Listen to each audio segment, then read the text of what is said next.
finally had our window and we got up and we were about to leave and we went to switch the engine on and the start battery is very, very dead. Just tightening the stern gland, buddy. Normal behaviour. Normal day. Our anchor's fine, but our chain is caught in a load, like about 9 rusty anchors, mooring line. It's a total nightmare.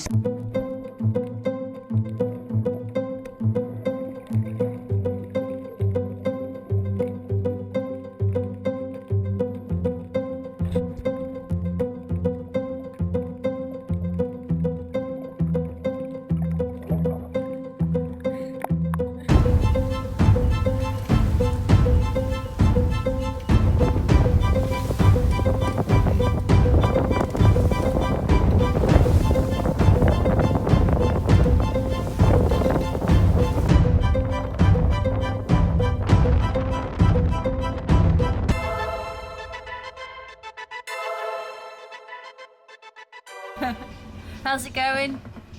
Wow, we had to purchase the biggest wrench you've ever seen in your life. And the guy thought we were totally bonkers because he kept bringing out wrenches and we were like, no bigger, no bigger. But it's been a beaut and it did the job. It wasn't looking great at first. Like we thought it might be seized. But Let's see if I can see it. the lock nut. Yeah. And this is the gland nut. Yeah. And this was looking really seized and close to this one. And I didn't think we were going to be able to do it ourselves. But we just put loads and loads of WD-40 on and it's finally come free. So we were able to loosen this one and nip this one in a little bit. So this one has got the packing beneath it, which basically stops the boat from sinking. It's the packing between the shaft, so this is the shaft here that turns, and the outside of the boat. And there's like bits of cord under here that keeps it watertight. And it was pouring in and it was very alarming. So we've been trying to do it for ages, we just needed the right tools. So we put a blob of nail varnish here and we've turned it just under a quarter turn and the dripping stopped.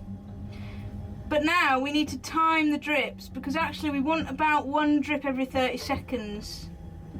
It's really important as well that the shaft can still turn and we don't do this one in too tight, otherwise it gets super hot and that's not good. So once we've done it we will run the engine and double check that, but for now it looks like we might have prevented the problem for a bit.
Fine, but our chain is caught in a load, like about 9 rusty anchors, mooring line. It's a total nightmare. So we've got divers down trying to free the anchor and reconnect. We've disconnected the chain and they're trying to reconnect it. My heart's in my mouth. It was when we went to leave and couldn't pull our anchor up that we realised we had a problem. Kath and our lovely Russian neighbour spent about 3 hours diving on a tangle of old mooring ropes, old rusty anchors and chains, to try and disentangle our chain and pull our anchor up. Sadly, despite their amazing efforts, it didn't work. and they were only able to disconnect the chain from the anchor and mark both of them with floating fenders. In the end, we had to get some professional divers to come and help us on our way.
What's happening, Maddie? We got up to go this morning, and having been here for about 5 days, when we only planned to be here for 1 or 2 because the wind kept going, and we finally had our window and we got up and we were about to leave and we went to switch the engine on, and the start battery is very, very dead. It's 9.4 volts. It's not okay. So we need to get a new one. And in the meantime, I'm making a Greek omelette breakfast tortilla because that'll cheer us up.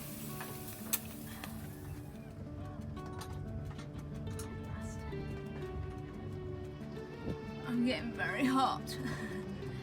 We're changing the start battery. It's been a bit of a palaver. Voltage was 9.4, now 5.7.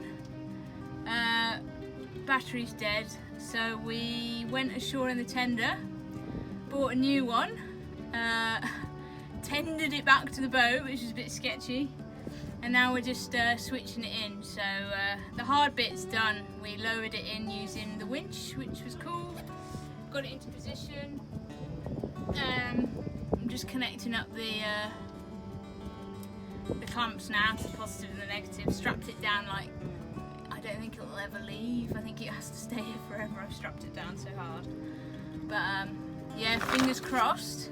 We can start the engine again, charge it up all nicely and pretend like it never happened. Every day is a learning day. So where are you in the boat? I'm in the port cockpit locker, which is very hot. It's quite big, isn't it? Yeah, it's reasonably big. It's positively roomy. Please don't explode.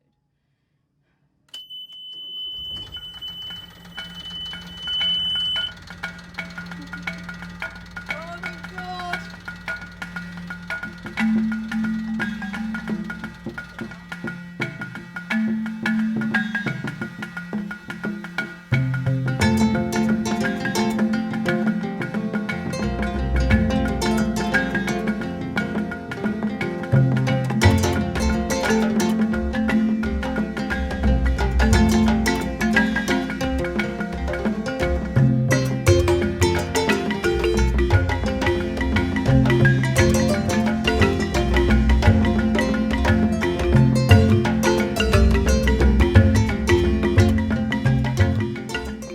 Thanks for watching, guys. I can't believe we had so many problems over the last few weeks, but we did have fun too.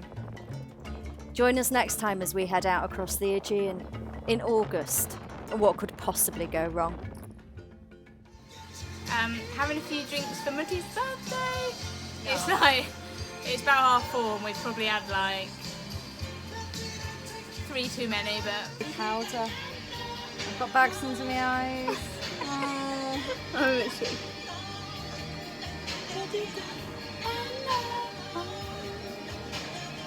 You only talk to me like that because you can't see the bags under my eyes. So. In Mitty's day-to-day life, she does this. So I always go Michael Jackson. And this is your song, isn't it?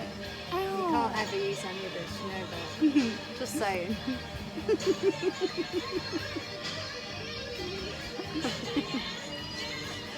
Do do it.